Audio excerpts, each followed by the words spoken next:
암호화폐 이슈들을 정리하고 분석해보는 시간이죠. 암호 푸는 남자, 한국경제신문 박진우 기자 나오셨습니다. 기자님 안녕하세요. 예, 안녕하세요. 네, 오늘은 좀 비가 안 와서 오시는데 편하셨겠어요. 예, 그래도 좀 습해가지고 그렇죠. 맞습니다. 땀이 뻘뻘 나네. 네, 먼저 가상화폐 시장 상황이 어떤지 짚어주시죠. 비트코인은 이제 오늘 오후 2시 기준으로 아까 보니까 19,500달러였습니다. 네. 뭐 일주일 전에는 한 21,000달러 정도였던 걸로 기억을 하는데요. 하루 동안 2.5%, 일주일 동안 7.2% 하락한 가격입니다. 이더리움은 1,050달러로 일주일 동안 4.0% 내렸고 리플이나 에이다 같은 주요 알트코인도 한 3에서 4%가량 하락세를 보였습니다. 다 떨어졌네요. 예. 전반적으로 이제 증시가 안 좋은데요. 우선은 뒤에 말씀드릴 비트코인 현물 ETF를 미국 증권거래위원회에서 승인 거부한 영향이 좀 있을 것 같다고 봐야 될 것 같고요. 네. 지난주에 말씀드린 암호화폐 대출업체 3에로 캐피탈이 결국 파산 선고를 받은 영향도 좀 있었던 것 같습니다. 네. 그다음에 다른 암호화폐 대출업체들의 파산 이슈도 아직 좀 남아 있어서 이에 대한 우려도 계속 작용하고 있는 걸로 보입니다. 여러 악재가 좀 겹친 것 같은데 비트코인은 또 6월 한 달 동안 40% 넘게 떨어졌다면서요? 예, 맞습니다. 이 한 달 하락폭 기준으로는 아마 2011년 몇 월인지 제가 정확히 기억은 안 나는데 2011년 그때 8달러였거든요, 비트코인이. 그때 이후로 퍼센트로 보면 가장 큰 이제 하락폭이라고 보면 될 것 같습니다. 이 암호화폐 하시는 분들 사이에서는 정말 최악의 6월이다 뭐 이런 말들을 많이 하시더라고요. 예.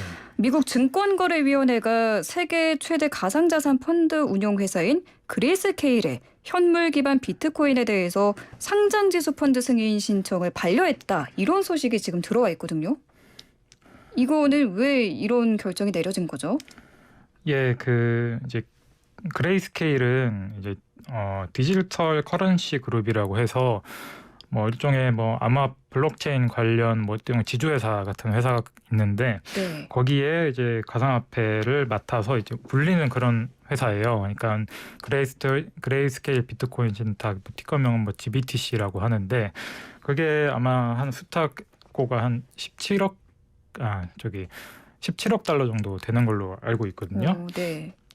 근데 이제 그 GBTC를 현물 ETF로 좀 전환을 하려고 작년 10월에 그레이스케일이 SC에 비트코인 현물 ETF 승인 신청을 냈어요. 근데 한 9개월 동안 심사를 거치면서 결국에 어제 이제 SEC가 이 신청을 거부를 한 겁니다. 네. 왜요? SEC는 이제 신청서에서 그레이스케일이 이제 시장 조작 방지 및 기타 우려 사항에 대한 충분한 답변을 내놓지 못했다고 명시했는데요. 그간 SEC는 비트코인 현물이, 그러니까 비트코인이라는 게 여러 거래소에서 이제 상장이 돼 있잖아요. 그러다 보니까 실시간으로 가격 차이도 좀 나고, 그러다 보니까 이제 거래소 간의 뭐 시세 차익을 노린 케이스들도 있고. 뭐 그런 이제 시세 조작이나 그런 거에 대해서도 기존에 이제 미국에 존재하는 증권 거래소 수준의 그런 서비스를 제공하지 못하고 있다. 그러니까 단순히 비트코인만의 문제가 아니라 비트코인이 상장된 거래소도 문제다.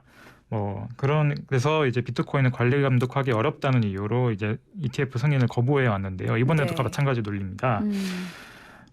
그래서 이제 가격차가 발생하면 이제 뭐 시세 조정이나 이제 뭐 내부 불공정 행위들이 발생했을 때 이를 뭐 감시할 수단이 부재한다는 이제 이유라고 보시면 될 것 같습니다.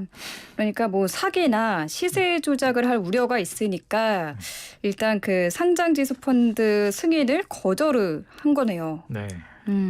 그런데 지금 그레이스케일 측에서는 이런 결정에 지금 반박을 하고 있어요. 미국 증권거래위원회에 소송전으로 맞불어 놓을 것이다. 뭐 이런 얘기가 들려오던데 소송전이 앞으로 좀 어떻게 펼쳐질 것으로 보십니까? 이게 그 비트코인을 현물 ETF로 만든다라는 게 어떤 의미가 있냐면 이제 그 게리 갠슬러 SEC 위원장이 비트코인을 상품이라고 커머디티라고 정의를 하셨어요. 근데 이제 비트코인 현물 ETF가 출시되면 그 순간 증권으로 간주가 되는 거거든요. 근데 상품과 증권은 규제 측면에서 이렇게 상이한 측면이 있고요. 확실히 증권에 대한 규제가 강합니다. 네. 그러니까 뭐 시세 조작이라든가 불공정 행위 아까 말씀드린 그거에 대해서 별도의 규제가 들어오기 때문에 더 엄격하게 감시를 한다. 네, 맞습니다. 그래서 아마 그런 이제 어떤 그 병목, 그런 진입 장벽이라고 봐야 될 것 같아요. 증권으로 진입하는 단계에 있어서. 네. 그래서 이제 SEC가 그레이스케일의 이제 비트코인 현물 ETF를 불허한 날, 그레이스케일은 당초 예고한 대로 이제 SEC를 고소를 했습니다. 네. 미국 콜롬비아주 상소 법원에 고소장을 제출한 건데요. 고소장을 제출한 도널드 B. 벨릴리 주니어라는 분이 이제 오바마 행정부에서 법무부 장관을 지냈던 인물이라고 합니다. 이제 이 벨릴리 주니어는 이제 그레이스케일은 소송 근거로 그동안 이제 그레이스케일이 SEC가 요청한 자료를 성실하게 제공을 해왔다. 그다음에 비트코인 선물 ETF와 현물 ETF를 차별한다라고 근거를 들었는데요. 이제 비트코인 선물 ETF는 작년 10월에 이미 출시가 된 바 있습니다. 유명 자산운용사인 프로시어스가 비트코인 전략 ETF를 내놨는데요. 티커명은 BITI이고 이게 시카고 상품 거래소에서 거래되는 비트코인 선물 지수의 추종하는 ETF입니다. 네. 그러니까 이 선물 ETF와 또 현물 ETF의 차이점은 이제 현물은 이제 전 세계에 있는 거래소에서 거래되는 이 비트코인 가격을 추종하는 이제 지수인데요. 네. 이 선물은 시카고 상품 거래소 단 하나의 거래소에서 이제 표기가 되는 그런 지수를 추종하는 ETF거든요. 네. 그래서 이런 선물 지수 같은 경우는 이미 금융권으로 진입을 했다고 판단을 한 것 같아요. 그래서 이제 시카고 상품 거래소나 이런 옵션 거래소 같은 경우는 일반적인 암호화폐 거래소보다 어느 정도 시세 조정 위험이 낮다고 판단한 것으로 보입니다. 네. 예. 그리고 이제 아까 말씀드렸던 겐슬러 위원장이 네네. 이제 비트코인에 대해 별도 심사를 거쳐야 하는 증권이 아니라 상품이라는 의견을 밝혔다고 말씀드렸는데요. 네. 이게 사실 이게 상품으로 분류가 되면 이제 기존의 거래소에서 증권이 아니기 때문에 사실 증권으로 분류가 되면 기존의 암호화폐 거래소에서 거래가 불가능하거든요. 그러니까 그렇죠. SEC에서 승인받은 증권 거래소에서만 거래를 할 수 있기 때문에 네. 그래서 이제 비트코인 투자자들은 이게 호재다라고 받아들일 수도 있는데 이제 현물 ETF를 기다리는 분들 입장에서는 이게 증권으로 인정이 됐으면 사실 비트코인 현물 ETF 똑같이 증권이니까 상대적으로 진입 장벽이 낮았을 수도 있는데 이게 정확하게 상품 이거는 증권이라고 나눈 상황이 돼서 좀 현물 ETF를 승인을 받는데 좀 시간이 걸릴 것으로 보입니다. 그렇군요. 네. 미국 주요 외신사죠. 블룸버그 통신이 비트코인 채굴 기업의 채굴기 구매 등을 위해 대출받은 자금이 약 40억 달러로 추산을 했습니다. 문제는 최근 비트코인 약세가 좀 장기화되면서 일부 채굴자들이 대출 상환에 어려움을 느낀다는 건데 지금 상황이 정확히 어떤 상황인 거죠? 이제 채굴업체들이 또 하나의 이제 리스크로 떠오르고 있는데요. 이 채굴업체들은 예전에 갖고 있던 비트코인을 담보로 맡기고, 그러니까 초기에 이제 채굴업체들이 이제 비트코인을 채굴을 할 때는 정말 채산성이 좋았거든요. 네. 그때 원가도 되게 낮았고, 그러니까 비트코인이라는 게 이제 많이 참여를 할수록 해시레이트, 그러니까 일정 원가 대비 비트코인이라는 게 문제를 풀어서 이제 채굴을 하는 방식이잖아요. 근데 거기에 들어간 난이도가 많이 높아지는 구조거든요. 네. 근데 그때만 해도 이제 채굴업체가 별로 없으니까. 그러니까 채굴을 많이 할수록 이 난이도가 올라가는 거죠. 그렇죠. 맞습니다. 그래서 이제 그런 비트코인을 담보로 맡기고 또 자금을 대출을 받아서 채굴기를 늘리고 또 그렇게 채굴량을 늘리는 방식으로 진행이 됐는데요. 네. 사실 이제 약간 오래 채굴을 하신 분들은 작년 한 9월쯤에 많이들 털고 나가신 것 같아요. 근데 작년 10월쯤부터 올 초까지 뒤늦게 진입한 분들이 많이 계셨거든요. 그리고 맞아요. 그때 비트코인 채굴 업체들도 많이 설비 투자를 했고 이제 그러니까 근데 이게 많이 늘어난 게 이제 실제로 해시레이트가 올 초 최고치에 근접을 했다는 점에서 해시데이트라는 게 해시레이트라는 게 그러니까 초당 어떤 그 비트코인을 일정량을 채굴을 하기 위해서 필요한 연산 값이라고 보면 되거든요. 네. 연산 값이 올라갈수록 당연히 난이도가 올라가면 연산 값이 올라가는 거고 네네. 그만큼 뭐 일정한 전기세를 내고 이제 채굴할 수 있는 비트코인의 양이 줄어드는 거죠. 근데도 이제 채굴 업체들이 비트코인 채굴 기기를 많이 늘렸고요. 네. 사실 이게 어떻게 보면 투자자들이 고점에서 이제 추가 매수 불을 탔다고 하는데요. 네. 더 올라가니까 나 좀만 더 넣어도 돼, 좀만 더 넣어도 돼 하다가 이제 그러면 좀 내려가기 시작하면은 이제 손실을 보잖아요. 네. 거의 이제 채굴 업계도 좀 비슷하다고 보시면 될 것 그러니까 같습니다. 고점에 들어간 거죠. 예. 근데 이제 이게 고점에만 들어갔으면 모르겠는데 자기 돈만 있은 여유 자금으로 들어갔으면 모르겠는데 그러니까요. 채굴 업체들이 이제 빚을 내서 예. 채굴기를 사고 그렇죠. 무리하게 들어가니까 이게 네. 지금 피해가 이어지고 있는 것 같습니다. 네. 근데 이제 지금 출금을 중단한 이제 암호화폐 대출 업체들 있었잖아요. 바벨 파이낸스, 뭐 블록파이, 뭐 셀시오스 네트워크, 뭐 지난주에 말씀해 주셨다. 맞습니다. 이제 그런 업체들한테서 대출을 받았던 거거든요. 예.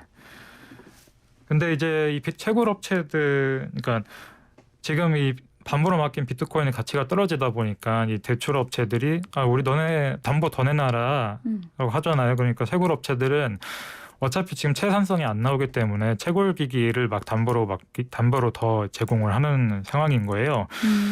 예.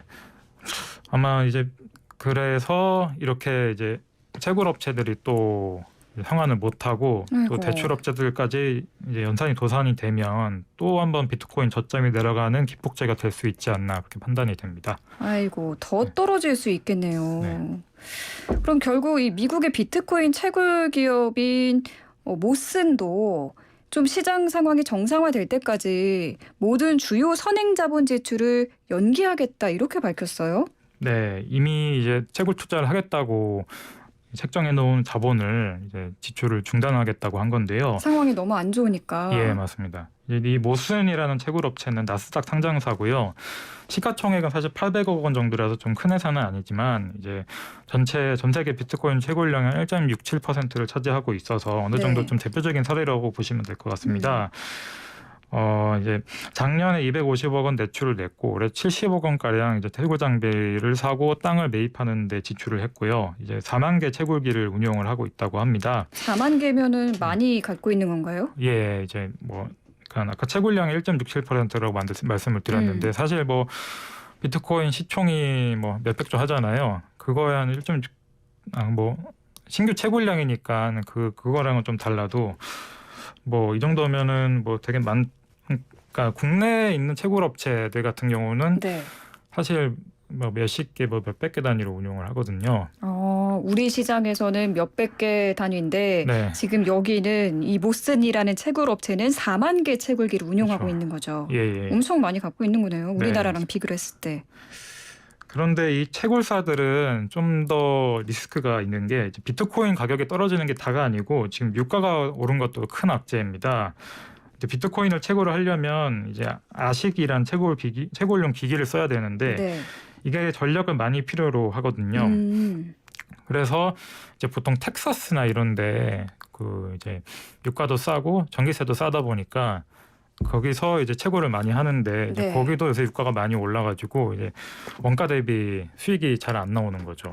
그래서 이제 제임스 매닝이라는 이제 모슨 CEO가 그래서 이제 자본 지출을 중단하겠다고 밝혔습니다. 근데 이제 또 이 매닝 CEO가 또 표현이 좀 재밌었는 게 다행히도 채굴기 구매 계약을 맺어놓은 게 없어서 다행이다라고 이렇게 표현을 했더라고요. 그래서 이런 채굴 업체들도 대체 수익원을 발굴을 하는데 이제 집중을 할 것으로 보입니다. 유가 상승이 정말 안 미치는 데가 없네요. 여기 암호화폐 비트코인 채굴에도 영향을 주고 있고. 그런데 브라이언 넬슨 미 재무부 테러 금융정보 담당 차관이 북한의 가상화폐 사기를 언급했다고요? 예, 이번에 27일부터 29일까지 어제까지 그저께까지 브라이언 넬슨 미 재무부 테러 금융정보 담당 차관이 한국을 찾았는데요. 네. 그러니까 이제 이번 달에 제니디 앨런 미국 재무부 장관이 한국을 찾는데 거기에 대해서 그 전에 이제 실무자들이 한국을 찾아서 대북 제재에 관해서 사전 합의할 것들이 있었던 것으로 보입니다. 네. 사실 이게 넬슨 차관이 방문한 주요 안건이 이 대북 제재, 특히 암호화폐 해킹이고요.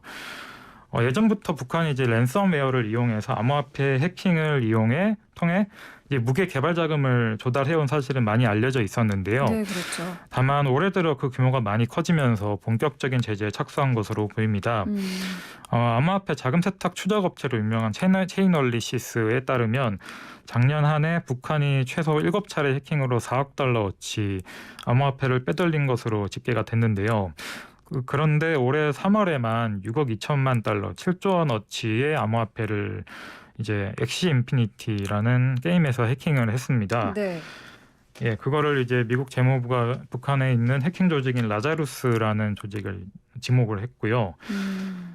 다행히도 이제 미국 재무부가 해당 암호화폐들이 탈취된 지갑을 동결한 덕에 북한으로 그 자금이 유입된 상황은 아닙니다. 네. 이제 공교롭게도 이 넬슨 차관이 다녀간 다음 날인 30일에 그 미국 블룸버그에서 추가 해킹 사실이 보도가 됐고요. 아이고. 북한이 또 지난 24일에 미국 블록체인 기술 업체인 하모니를 해킹해서 1억 달러를 빼돌렸다는 보도입니다. 1억 달러의 41%는 이미 이제 거래 추적이 좀 어려워진 상태라고 합니다. 그럼 북한은 지금 이렇게 해킹으로 번 돈 수억 달러죠. 이 돈을 어떤 방법으로 세탁을 해서 무기 자금과 군사비로 쓴 건가요? 이것 때문에 공부를 한참 했는데요. 이게 네. 어렵더라고요. 이게. 네.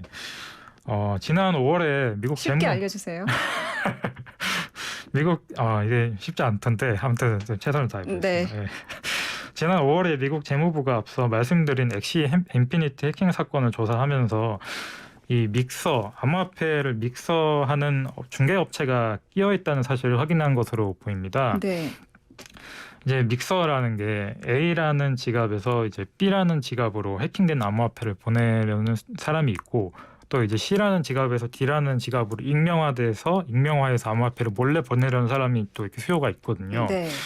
근데 이제 A에서 B로 보내고 C에서 D로 보내면 이제 B와 D도 지갑이 요거 관계된 관계자구나라고 파악을 하잖아요. 네. 그리고 특히나 이제 북한 해킹 조직으로, 그러니까 A라는 지갑이 이미 북한의 해킹 지갑으로 이제 판명이 된 상태에서 B로 또 보낸다고 하면 네. 당연히 B도 동결을 하겠죠. 근데 이 A와 C라는 보내는 암호화폐를 한 번에 이렇게 뭉쳤다가 또 B와 D라는 지갑으로 보낸다는 거예요. 그러니까 A에서 B로, 그러니까 B랑 D를 측정을 못 한다는 거죠. 그러니까 A에서 B로 보내면 여기 B가 여기도 북한 거구나라고 알 수 있는데, 네. A랑 C 거 합쳤다가 B랑 D로 보내면 네.